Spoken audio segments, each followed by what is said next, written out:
Hey guys, so today I'm here with the Barricade HD Flat Fender Flares fitting all 2007 to 2018 JK Wranglers. So if you're looking for exterior accessories that are going to completely change the form and function of your Wrangler, Fender Flares are a really good place to start, and this option by Barricade is going to be a really good one to take a look at. So this is going to completely change the function of your Wrangler, being a lot more durable than that factory flare with the HD materials, and it's going to be able to hold its own while it's out on the trail. So if you do take a hit, this will be a-okay. Now this is also going to open up a lot of room in that wheel well for larger wheels and tires and better articulation and up travel off-road, which is going to make quite the difference if you have a larger tire like this one. Now this is also going to not only be functional but also change up the whole aesthetic of your Wrangler, giving you a very aggressive and off-road look. So not only are these going to help out form and function, but these are going to help out your wallet as well, being very affordable at roughly $300, and that's going to include all 4 fender flares.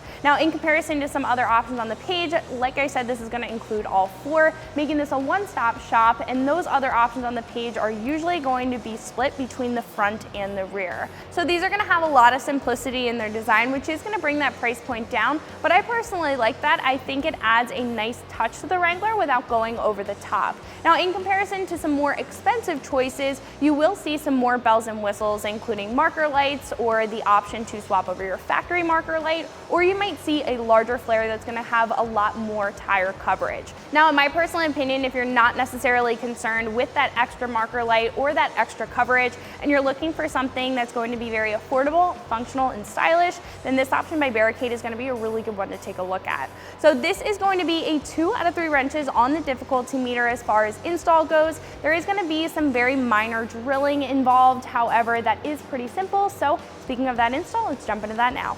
Tools that I used for my install were an impact wrench, a drill, a pair of safety glasses, a riv nut tool, a center punch, an 11/32 inch drill bit, an 11/64 inch drill bit, and a 3/32 inch drill bit, a 4mm and 5mm extended Allen key, an 8mm and 10mm deep socket, a box cutter, a marker, a pair of scissors, a pry tool and a trim removal tool, 13mm wrench, and a 3/8 inch drive ratchet.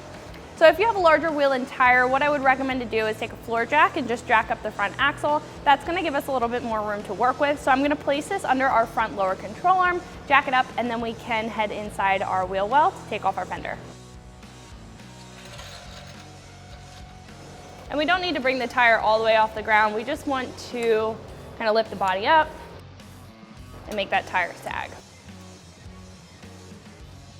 So now that we have a little bit more room to work with, what we can do first is unplug our marker light on the side. If you just pull this back and then reach under here, you'll be able to depress that clip and pull it back. So because this is kind of in a gritty location, it may be a little bit difficult just because there may be some extra mud in there. But once that's unplugged, we just have to remove one clip that's holding the wiring harness. So I'm going to use a trim removal tool. Just remove that clip so we don't damage our marker light once we remove our fender. So we can just tuck that back for the time being and start removing our bolts. So what we can do next is remove the 6 10mm bolts that are holding in our fender. So I'm going to use a 10mm socket and my impact wrench to remove those.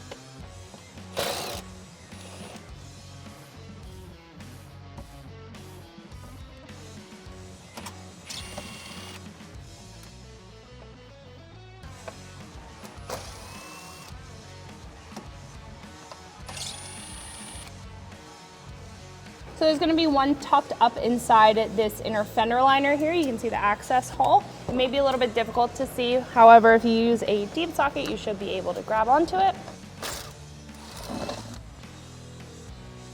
And then the last one on the side.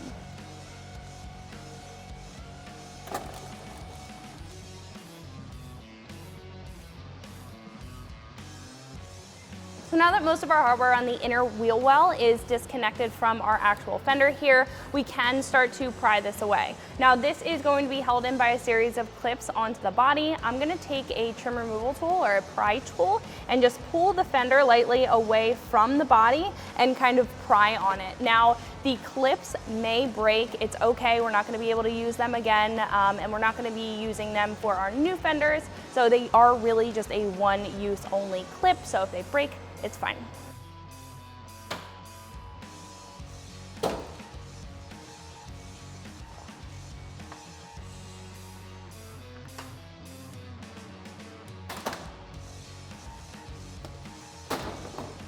right? So if you have any of these clips left in the body of your Wrangler, you can just take your pry tool or your trim removal tool and remove them. Now, these will fly, so make sure you have your hand in front of it.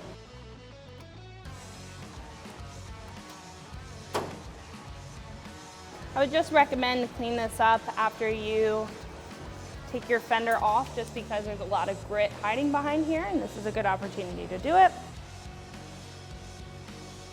So before we go ahead and install our new fender flares by Barricade, I did want to tell you guys a little bit more about them, especially in comparison to your factory setup. Now right off the bat, these are going to be a lot more durable, made of a 1.5mm carbon plated steel. So these are going to be able to hold their own while they're out on the trail in comparison to your factory setup, which is made of a plastic material. So if you do take a hit with this, this is going to break, this is going to bend at the very least, or this is actually going to come off of your Wrangler. So something like this is going to be a lot more durable. So this is also going to have a textured black powder coat finish on top, which is going to do a great job at protecting that steel underneath from any rust or corrosion. And it's also going to match with any other textured black accessories that you already have on your Wrangler. As you can tell, we have a couple on the Jeep behind us, and this is going to match very well with that. Now this is also going to have a couple more benefits in comparison to the factory setup. Now this factory fender flare is going to be a little bit thicker as far as the construction goes, so this isn't going to give you as much articulation and up travel as a flat fender would. Now this is going to be a little bit thinner as far as width goes, so this isn't going to completely cover the whole tire, so I would keep that in mind when you are shopping around for fender flares. However, this is going to provide a whole lot more room in the wheel well for articulation in comparison to your factory setup. Now the only thing that you're not able to carry over with these new fender flares is going to be your factory inner fender liner. You will have to do a little bit of modification in order to get that mounted up with this new flare if you're looking to keep that, or I would recommend to upgrade to a new inner fender liner, but as you can tell, this is actually mounted to the actual fender itself. So the other thing that you're not able to swap directly over from the factory flare to the new Barricade one is going to be that factory marker light. However, there are a lot of solutions if you are looking to keep that extra light on the side here. Now, enough about these two on the table. Let's go ahead and install our new one. So before we actually mount up our fender flare, we do have to add some gasket material on the face of our fender, and that is going to protect our paint on our body from any scratching or any damage. So this is going to be decently long. I would recommend to grab some scissors, a razor blade because we are going to be trimming this, or a box cutter, and then also a drill, which we will use a little bit later, but we actually are just going to cut out the holes on each of the mounting locations with the drill because it is a little bit easier to do it that way. I'm going to flip this on its side, and we can just start to line the face here.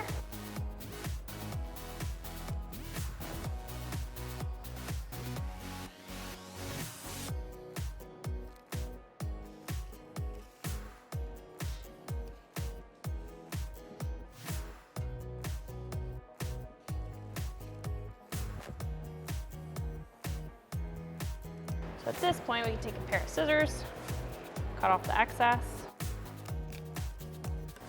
And then what I like to do, since this part is still going to be attached to the body of our Jeep, is just add a little bit more.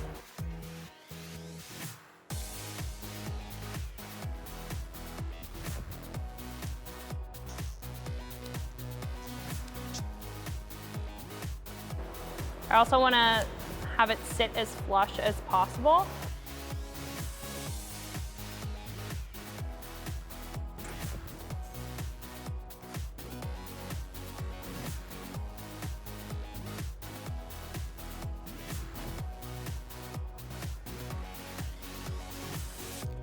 And then I would recommend to save this extra because we are going to use some of this extra on our rear fender flare as well as another strip of that. What I'm going to do next is actually grab a box cutter or a razor blade. I would recommend a box cutter just because you have a handle here. And then we're just going to trim around the bottom so we don't necessarily see it when we mount up our fender flare. Now you don't have to do this part, but it just will make it look a little bit cleaner once you mount it up.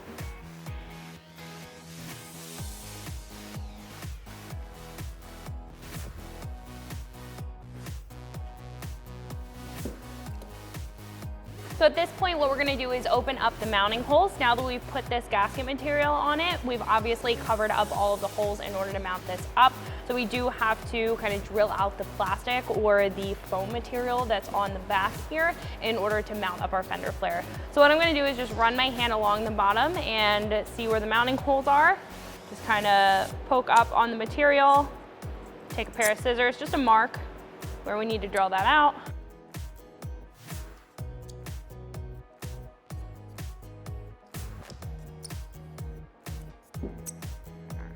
Then what I'm gonna do, I have an 11/32 inch drill bit. This is a drill bit that we're gonna use to drill out the body on our Wrangler. I'm just going to go back to those holes.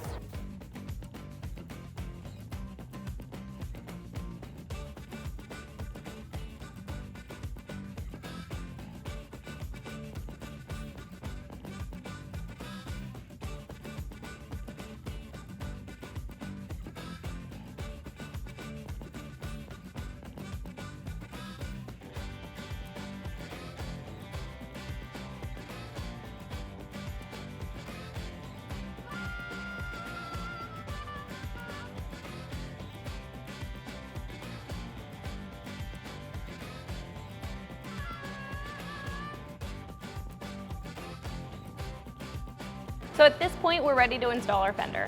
So what we can do now is mount up our fender. Now I would recommend that you have the shorter Allen hardware, the 2 flat washers and the nylon lock nut. You're gonna have 6 of these, and then we're also gonna have 2 longer bolts that we have to drill a hole out for. So we're gonna handle these first, get this mocked up and tightened down, then we can go ahead and drill those holes. So what I'm gonna do first is just kind of sit this over. As you can tell that there is a little cutout for this arm here. And just kind of lay the fender on that arm. It'll sit. If you have a side step, it'll sit right there. Then we can start to mount these up.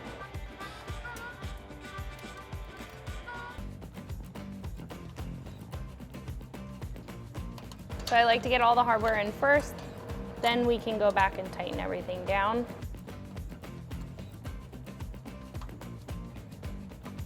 I usually start with one on the front and then one in the back just to kind of level it and line everything up.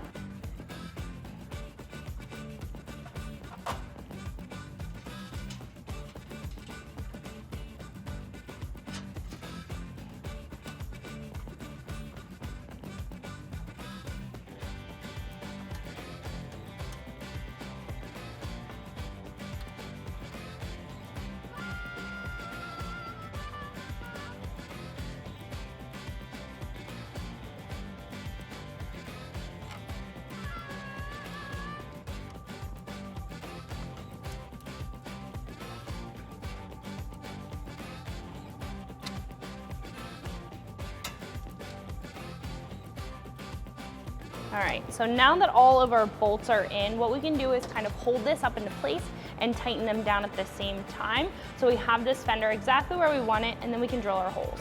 So what I like to do is start with the rear and the front bolt. This way we can hold it up in place and it will stay there for the most part, and then we can tighten up the middle ones. So I'm gonna use a 5mm Allen key. This is an extended Allen key, and my hand ratchet, as well as a 13mm wrench.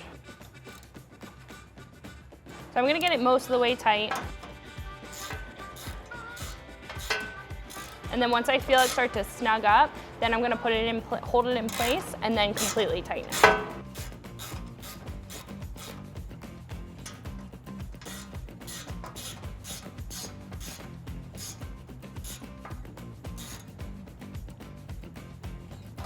All right, then we can head up to our front bolt.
So our next step is to mark a spot where we're going to drill our holes. I'm going to use a center punch and just mark the center of each of these holes here.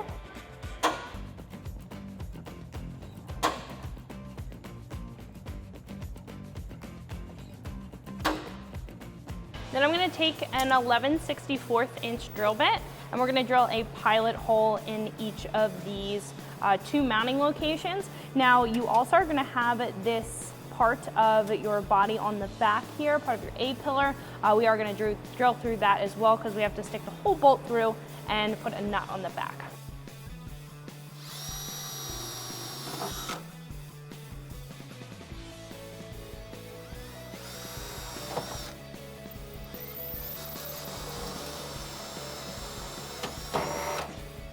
So after we've made our pilot hole, we can step up to the 11/32 inch drill bit that we need to use to drill the actual mounting hole.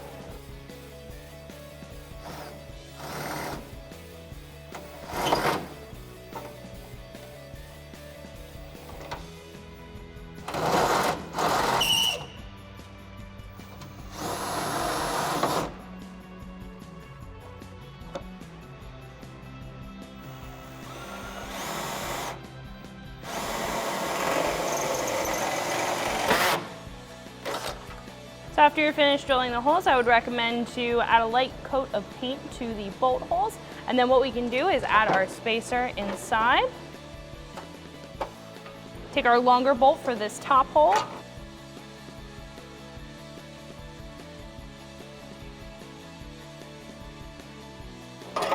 Run that through, and then we can add a flat washer and nylon lock nut on the other side.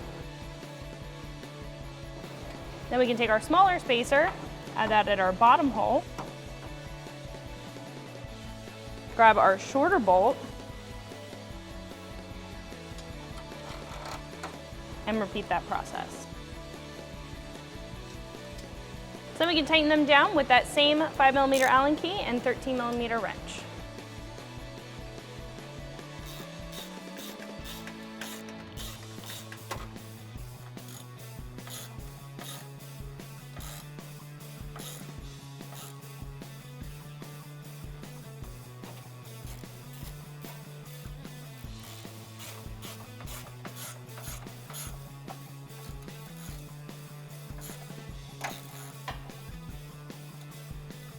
Now we can start our uninstall in the back. So for the back inner fender liner, this is going to be held in by 6 clips. So as you can tell, there are 2 down here. There's also going to be one up at the top on just the one side of the inner fender liner, and then we can remove the other ones on the other side. But I'm going to take a trim removal tool, just go back behind the clip, and it should pop out. Sometimes they're easy like that one. Sometimes they give you a little bit of trouble. If they do give you a little bit of trouble, you can go behind the actual liner, and that should give you more space to pry on.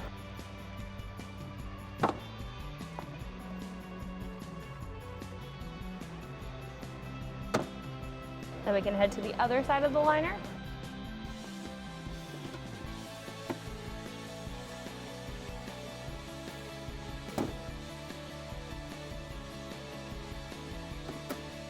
So just like we did with the front, what we can do is kind of pull this forward and start to pry it off the body.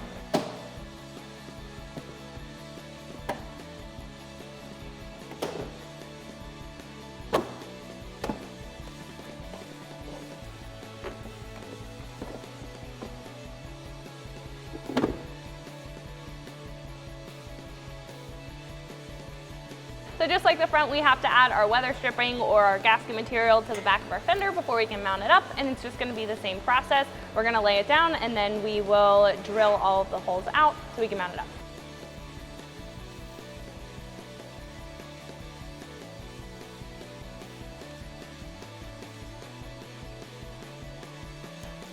So we do have a lot more space on our rear fender, so we are going to be using that extra gasket material I told you to save. So we can just keep on taping this down. Basically, we want to cover all of those flat places that are going to be touching the body of our Jeep.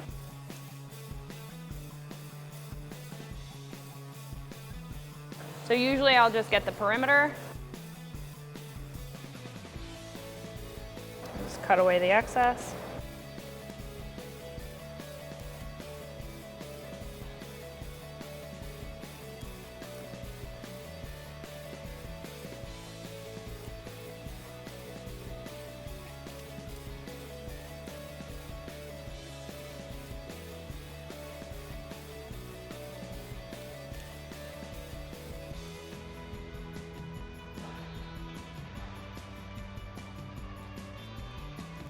Now at the bottom of your rear fender here, there are going to be 2 holes. You want to make sure that you're not covering them up with this material.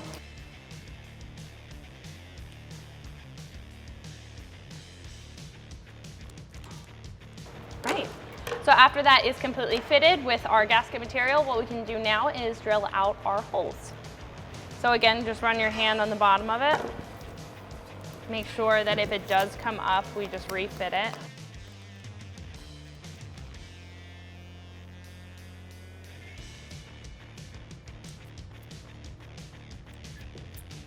Now just be careful not to poke your hand. I just poke up a little bit, put the scissors up on top, move my hand away, and then just make the hole. Want to be careful while you're doing this. Right, should be everything. Then we can go back with our drill bit.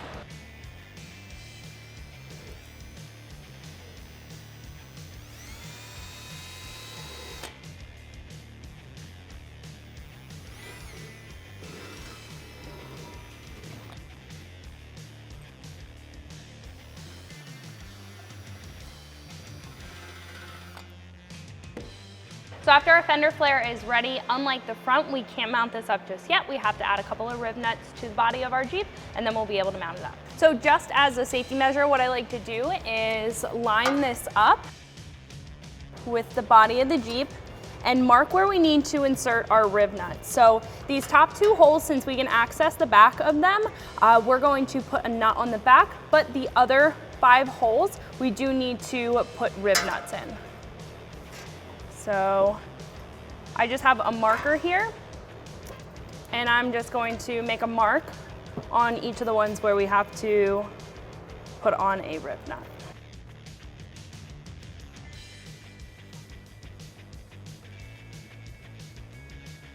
Now they don't have to be completely lined up for this step. You just want to make sure we're mounting them in the correct mounting locations.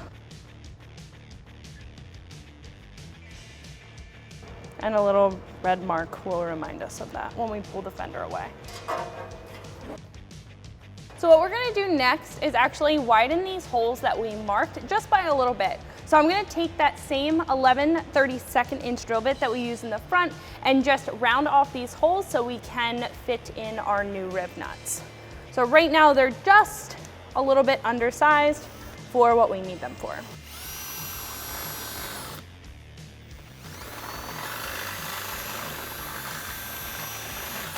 That should be enough. We can do the same thing for all of our marked holes.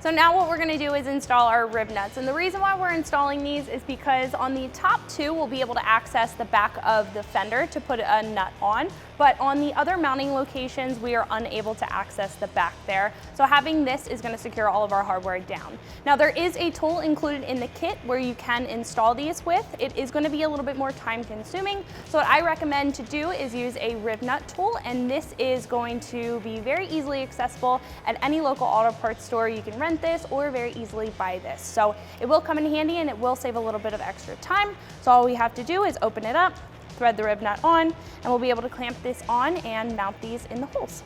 So we've opened it up. What we can do is push it into the body, and we can clamp this down, and it's gonna expand that rib nut, keeping it in place so it won't spin. You can open it back up, spin this off, and that rib nut's installed. And we can do the same thing for the other mounting holes.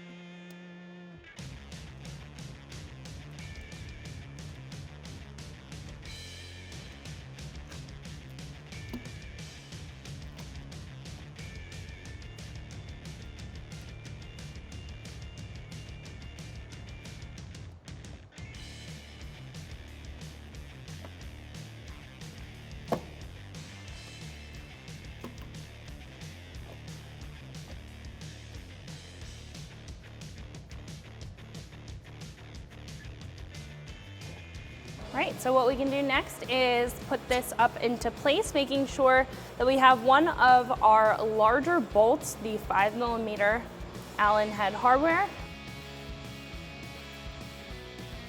And we're going to hang this up into place. And once you get one bolt in, it should stay in place for the most part.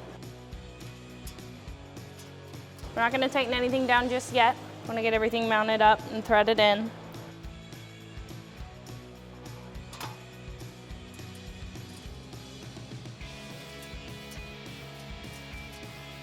So after we have those two on, what we can do is take our smaller 4mm Allen head hardware, flat washer and lock washer, and thread those into the rib nuts.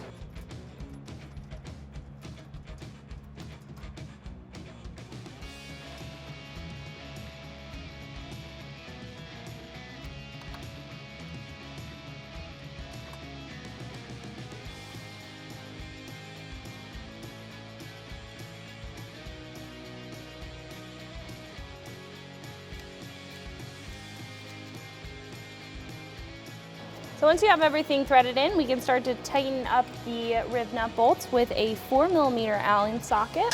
Now again, I'll be using an extended Allen socket just because it is a little bit easier.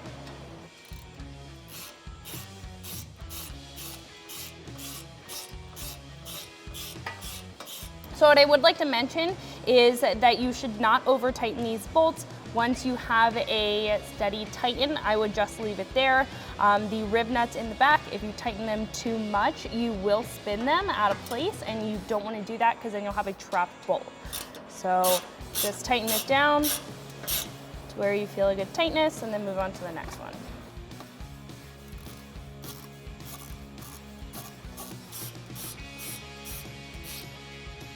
So again, just tighten it down so you feel a little bit of tension, move on to the next.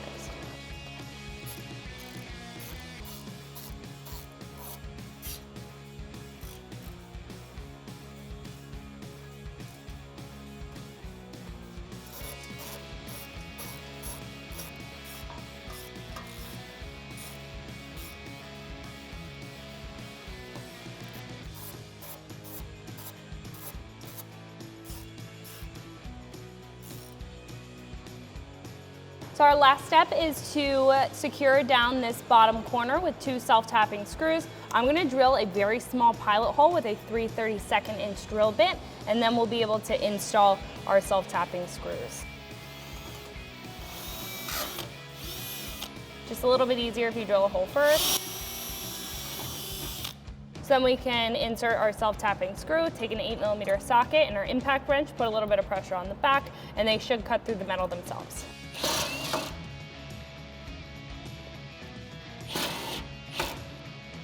All right, so after everything's secured and tightened down, you can repeat that process on the other side, and then you'll be all set to go. So that's gonna wrap it up for my review and install. Make sure you like and subscribe, and for more videos and products like this, always keep it right here at ExtremeTerrain.com.